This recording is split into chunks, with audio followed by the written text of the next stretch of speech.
Les seconds points, effectivement, on peut en parler. Moi, je refuse l'appellation junte pour une raison toute simple. Vous savez, au Mali, c'est pas la première fois qu'il y a de la transition. Nous sommes à notre troisième transition. Et mais pourtant, c'est la première fois qu'on constate qu'il y ait une telle distinction. Et d'ailleurs, lorsqu'on prend dans un contexte plus général, le Mali n'est pas le seul pays en Afrique, en tout cas aujourd'hui, où il y a des autorités de transition. Je vous rappelle qu'au Tchad, en avril dernier, lorsque le président Idriss Déby Itno a été assassiné, c'est son fils militaire qui l'a remplacé, donc en faisant fi de respecter la Constitution et d'ailleurs même à son investiture, le président Macron s'est déplacé en personne. Mais pourquoi dans les médias français aujourd'hui, on n'appelle pas les autorités de transition au Tchad la junte? Pourquoi? Et au Mali, non, je vous rappelle. La CEDEAO non plus, c'est la bonne question. C'est la bonne question que j'allais justement pourquoi la poser à monsieur Sossak, parce que du coup, le président actuellement de la CEDEAO, c'est le président du Nigeria actuellement. Du Ghana. Et du Ghana. Du Ghana. Le chancelier plutôt. Le chancelier qui dirige, c'est le président du Nigeria. Et c'est justement ça que moi je n'arrive pas à comprendre, parce qu'après tout, on a affaire à une présidence qui est anglophone, qui normalement devrait être détachée des problèmes France-Afrique, ouais, qui doit avoir un regard un peu différent. Mais on constate plus ou moins qu'elle adhère un peu à une position un peu à la française. Et du coup, moi je voulais savoir quel est le rôle fondamental actuellement que joue le président du Ghana et du Nigeria par rapport à la situation qui se passe dans la sous-région.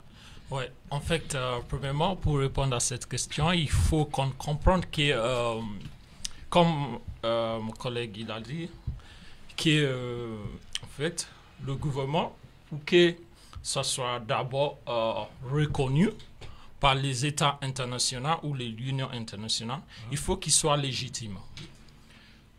Le président du Nigeria ou le président du Ghana ne peut pas parler à ce cas parce que les premières responsabilités, c'est la question économique sur le CEDEAO, comme vous disiez, en anglais on dit ECOWAS. Ces gens, leur rôle, ce n'est pas de régler le conflit qui rentre dans le pays, mais c'est pour discuter à chercher les accords.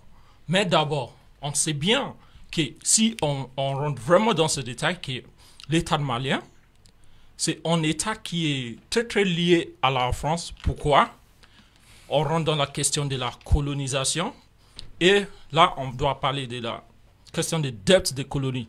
Ça veut dire que, si j'emploie le temps, le Mali reste le serveur de la France. Parce qu'ils ont toujours la dette à rendre à la France, qui concerne la dette coloniale, c'est bien ça. C'est pas... Je ne sais pas de quoi vous de dette... parce qu'on est tous d'accord que les pays francophones, ils ont les dettes qui rentrent à la France. Bon, et Atsoka, attends juste un peu, Atsoka, ils ont un pouvoir de déterminer à qui peut intervenir sur la situation. C'est pourquoi vous ne voyez pas que les pays comme, par exemple, on a le pays comme les Anglais, ou quel que soit le pays comme l'Allemagne, qui ne rentrent pas dans ce sujet, ou quel que soit qui passe au Mali. C'est-à-dire il y a des accords, qui lient la France et ses anciennes colonies. Justement, c'est le contexte au-delà de ça, mais la France peut-être la France ne souhaite pas non plus perdre pied dans ses anciennes colonies. C'est ça. Parce que le jeu qui se joue en ce moment dans l'ouest de l'Afrique, c'est un jeu international, c'est-à-dire un jeu d'intérêt. On voit, il y a d'autres puissances étrangères, on ne cesse pas de le dire ici, il y a d'autres puissances étrangères qui souhaitent s'installer. Et on peut citer la Russie, par l'intermédiaire des forces Wagner, c'est ça? Non, alors non, on va revenir sur ça. Mais il y a aussi la présence des forces Wagner, les médias parlent des mercenaires. Nous, on va se limiter. Une chose est sûre et certaine, c'est qu'il y a un accord actuellement entre l'État malien et la Russie, d'autant que la Russie a fourni en matériel récemment à l'État malien en logistique, donc, pour qu'elle puisse continuer, notamment ce qui n'est pas la Russie manifeste sa volonté. Ce qui n'est pas interdit en soi. Non, mais on rappelle les faits. Non, en fait, c'est que je veux dire, la Russie manifeste quand même son intérêt de gagner du terrain sur ces territoires-là. Oui. Et on voit aussi que le Russe qui est en Afrique, il a salué le coup d'État contre l'ancien gouvernement de Burkina Faso. Effectivement. Donc, c'est-à-dire, il y a un jeu d'intérêt des puissances étrangères. Est-ce que c'est pas dans ce jeu d'intérêt que les interventions de ministres françaises s'inscrivent? Est-ce que c'est pas une histoire de jeu d'intérêt international? Je pense qu'il y a toujours eu un jeu d'intérêt entre les puissances occidentales et la Russie, mais c'est des points de vue maliens.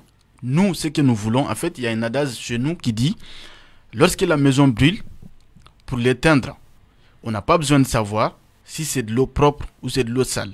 Nous, ce dont on a besoin, c'est la sécurité. Si c'est la Russie qui peut nous apporter, pourquoi pas? Si c'est notre pays africain qui peut nous apporter, pourquoi pas? Parce que finalement, ce qui compte pour nous, ce n'est pas tant la Russie, ce n'est pas tant la France. Il y a ce quelque qui compte chose pour qui nous, c'est m'interpelle. plus c'est la sécurité, encore une fois. Très bien. Il y a quelque chose qui m'interpelle quand même, parce que lorsque la France a fait intervenir l'armée française pour libérer une partie du Mali, on a quand même vu que le président français à l'époque, François Hollande, oui. il a été quand même accueilli à Bamako en Tout à fait. libérateur. Tout à fait. On a vu une foule en liesse qui Tout à accueillait fait. ce président. Tout à fait. Est-ce que quelque part, il n'y a pas, entre guillemets, une sorte d'ingratitude de ce gouvernement qui, entre Non. guillemets, je ferme les guillemets, oui. qui Est-ce qu'on peut pas définir Non, ça comme en ça? fait, je pense que utiliser la non, France comme... non, il n'y a pas d'ingratitude. Il n'y a pas d'ingratitude pour des raisons. Premièrement, vous avez bien fait de rappeler la visite de François Hollande.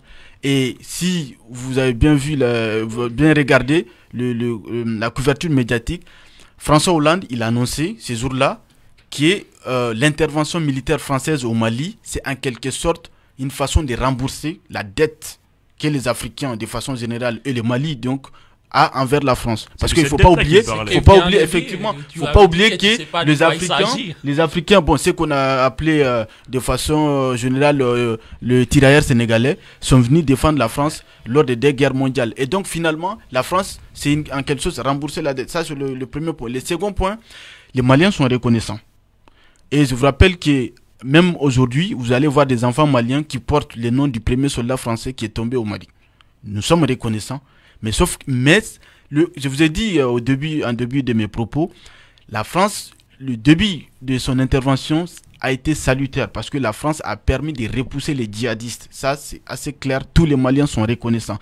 Mais comment vous pouvez comprendre que par la suite, l'armée française interdit à l'armée malienne d'intégrer la ville de Kidal, qui fait pourtant partie du Mali? La question, je ne vais pas répondre à la question à ta place, mais on peut quand même imaginer que c'est parce qu'il y a peut-être de la corruption au sein de l'armée malienne qui, parfois, d'après les médias, peuvent prévenir les djihadistes de l'arrivée des forces françaises. Dans ce cas, pour protéger les forces françaises, l'État... Non, les forces françaises sont au Mali pour se protéger ou c'est pour protéger la population malienne? Parce que, par exemple, quand il y a une intervention, les forces françaises se protègent d'abord avant d'intervenir. Oui. S'ils sont... soyons clairs. Si les forces françaises sont au Mali pour protéger les Maliens, je pense que ces forces doivent aller dans le sens des Maliens. Mais je ne peux pas comprendre que les forces françaises soient au Mali pour se protéger elles-mêmes d'abord. Dans le sens des Maliens ne veut pas dire qu'ils doivent tous se faire tuer avant d'intervenir. Kidal, ça fait partie du Mali ou pas? Oui, mais on sait que le problème est beaucoup plus complexe que ça. Non, il n'est pas complexe. Non, c'est assez facile. Pourquoi on libère Tombouctou, on libère Gao et on ne libère pas Kidal? Pour quelle raison? Pourquoi? À ton avis? Mais c'est assez simple. Parce que Kidal, c'est le bastion de la rébellion Touareg. Kidal, c'est le bastion de la rébellion Touareg. Et d'ailleurs, le Premier ministre Sogel l'a dit dans ses propos, il y a des preuves tangibles qui prouvent que la France venait en aide à ces rebelles Touareg. Et dont le but principal était la sécession du Mali. Mais vous parlez des Touaregs comme une force rebelle ou des terroristes? Non, force rebelle, c'est différent. Les Touaregs au Mali, comme je l'ai dit, en janvier 2012, tout est venu de là. Et d'ailleurs, on peut remonter si vous souhaitez.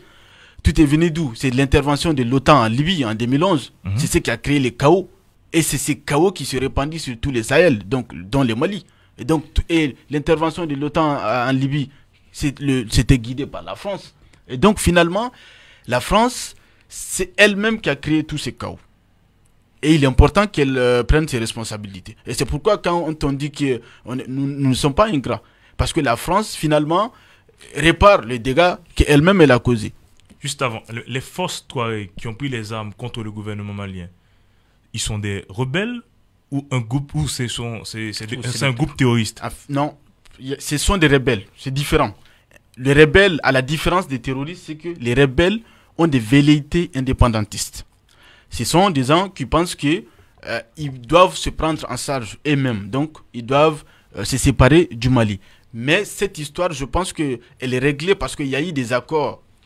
Il y a eu des accords de paix, des accords dits d'Alger qui ont été signés en juin 2015 à Bamako entre ces groupes Touareg et le gouvernement du Mali. Et donc officiellement, je dis bien officiellement parce qu'il y a toujours eu des attaques qui ont continué, mais officiellement à partir de la signature de ces accords, il n'y a plus de rébellion. La seule chose qui reste, ce sont les djihadistes, la lutte contre le terrorisme. Mais du coup, sur ça, toi, tu en penses quoi par rapport à ce qui est dit? D'abord, je voulais juste commenter sur certains mots qu'il a dit. La question que vous avez posée, pourquoi les militaires maliens doivent prendre l'autorisation avant d'intervenir dans cette entente? Oui. Il est très clair et très simple. Pourquoi? Si vous savez, c'est le Mali, l'ancien gouvernement de Mali, qui a lancé appel à la France pour intervenir avec ses militaires, parce que pendant ce mouvement de terroristes ou Touareg, il y avait 50 militaires des Maliens qui ont été tués, ce qui montre l'incompétence des militaires maliens.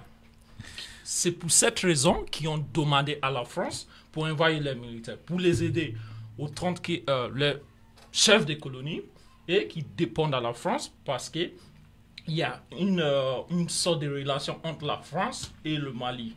Et donc, c'est à cette étape qu'on peut parler que oui, si la France il vient au Mali, il faut qu'il s'applique les stratégies. Il ne doit pas appliquer la stratégie de le Mali, des militaires maliens. Non, parce que non. En fait, je vais rajouter peut-être un peu de l'eau au moulin à ce qu'il est en train de dire. C'est pas pour accuser le Mali, mais je pense que le Mali s'est enfoncé lui-même dans son propre piège. Tout à l'heure, avec vos propres mots, vous allez comprendre ce que je vais dire tout à l'heure. Oui. La situation s'est dégradée parce qu'il y a eu des mouvements en Libye. Provoqués par qui? Par la France. Par la France. Et c'est la même France dont vous appelez en 2012 pour venir résoudre vos problèmes. Résoudre vos problèmes. Non, attends, j'ai pas fini. J'ai pas fini. Parce que c'est toute l'ambiguïté de la politique africaine. Tu vois le truc ou pas? Et c'est justement... En particulier de la politique malienne. Oui, mais africaine parce qu'on retrouve les mêmes similitudes partout. Je peux reprendre un autre exemple. Actuellement, là, on a parlé du Tchad pour faire une petite transition. Oui. Le Tchad, l'ancien président qui est mort, a été soutenu par le président, par la France depuis longtemps. Son fils a pris le pouvoir sans passer par la transition. Il a directement pris le pouvoir. Macron était là le jour de l'inauguration, alors que le monsieur n'a même pas passé par des méthodes constitutionnelles. Quand ça arrange les intérêts français, la France se positionne. Quand ça ne les arrange pas, elle ne se positionne pas. Moi, je pense que c'est toute la médiocrité de la politique africaine. Au fond, tout le monde savait que la France est là pour ses propres intérêts. Tout à l'heure, vous avez dit la France a une dette parce qu'il y a eu les combattants maliens. Mais ça, c'est des histoires, ça. Ça, c'est des histoires. La France est là en grande... des histoires. Oui, c'est des faits. Je suis désolé. Je suis désolé. Mon frère, attends. Ça, c'est des mots qu'on s'est dit quand on est au quartier, qu'on est en train de boire une bière des regards. Non, mais ce sont des faits. La seconde guerre est finie depuis longtemps. La France est là parce qu'elle défend des intérêts économiques. Ça fait partie de l'histoire. Oui, mais ça, c'est des histoires, ça. On n'est plus à l'heure du jour. Ce sont des faits. La France est là. C'est de la naïveté. C'est la naïveté africaine. D'abord, avant si la France avait des dettes envers le Mali, déjà devait payer les retraités maliens qui ont fait la seconde guerre. Leur payer au même prix que ceux qui ont fait la seconde guerre. Avant qu'on ne s'éloigne. Non, j'aimerais bien répondre déjà à ce qu'il a dit. Mais j'ai pas fini. Mais vas-y. Non, parce que là, on s'éloigne un peu, je pense, du sujet. Je pense que le Mali a fait appel à la France, effectivement, comme je l'ai dit. Mais il faut placer tout ça dans un contexte précis. Pourquoi je dis cela?